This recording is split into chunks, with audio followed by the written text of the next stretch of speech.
Selamat sejahtera kepada pensyarah. Hari ini kami akan membincangkan tentang menulis secara mekanis dan mekanis. Jadi saya akan memberi pementaran kepada saudari Azma. Terima kasih saudari Fauzuna. Baiklah, saya akan menerangkan apa itu menulis secara mekanis.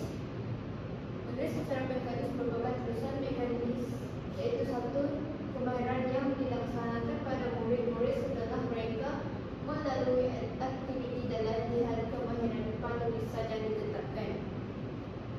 Konsep tulisan mekanis iaitu peringkat pendidikan asas bertujuan mendidik murid menguasai kemahiran membentuk huruf kecil dan huruf besar dengan betul dan tepat, memberi tumpuan kepada aspek mekanikal, melibatkan latihan pergerakan tangan, otot jari dan sebagainya.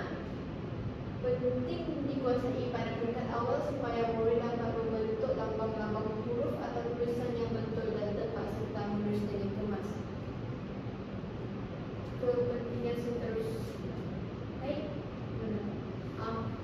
Pendidikan asas yang utuh membolehkan kanak-kanak menulis huruf menjadi suku kata, perkataan dan ayat sebagai alat komunikasi.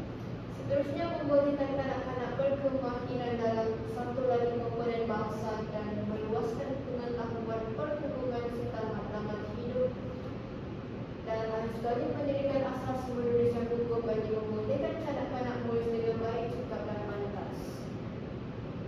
Seterusnya, objektif menulis secara mekanis ini adalah supaya murid kanak-kanak dapat menguasai kemahiran menulis secara mekanis atau tulisan tangan supaya mudah dibaca. Seterusnya, murid-murid dapat menulis bentuk abjad mengikut arah yang tertentu, iaitu dari kanan, dari kiri ke kanan. Seterusnya, melatih murid-murid menulis unsur-unsur huruf perkataan dan gambar. Seterusnya, mengawasi tulisan murid tentang bentuk, saiz, tegak atau cendung.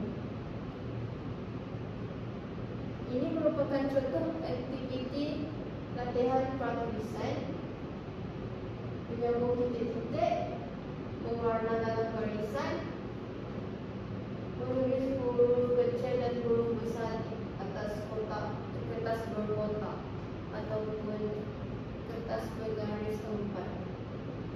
Baiklah, saya akan menyerahkan pembentangan ini kepada saudari Fauzuna. Baiklah, terima kasih saudari Azma. Saya akan menyambung pada menulis secara mekanis.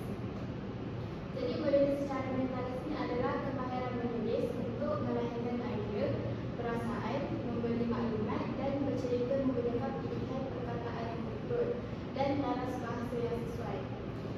Menulis secara mekanis ini melibatkan proses kognitif dan perlu dipupuk melalui latihan-latihan yang berterusan sehingga kemahiran tersebut dikuasai dengan mantap.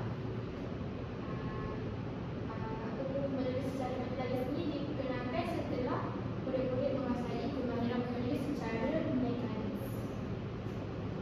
Ini adalah contoh-contoh menulis secara mekanis.